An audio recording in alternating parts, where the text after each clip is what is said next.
So let's continue and complete it. Please enter your age.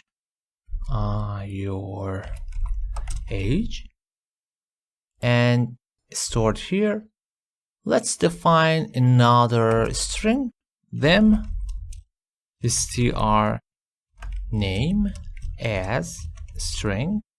Okay. And another message box for the username, str name equal again input box. Please enter your name. And here I could say hello.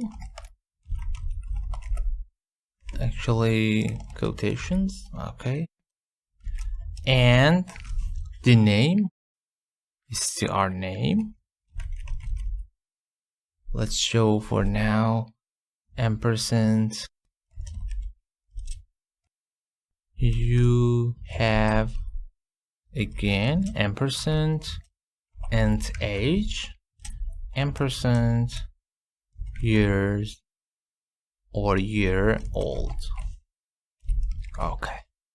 What we've written, we defined one int age as integer, which it is the whole number.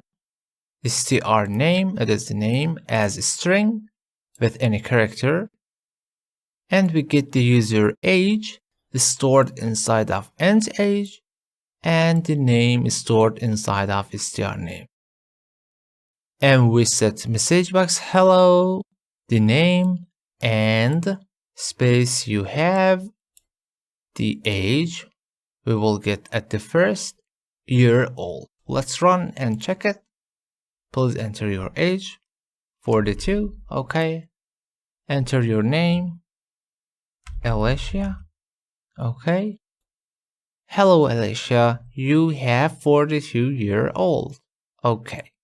So we could use that benefit to store values and use for calculations and or retrieve from functions or subroutines, which we will get slowly familiar with them.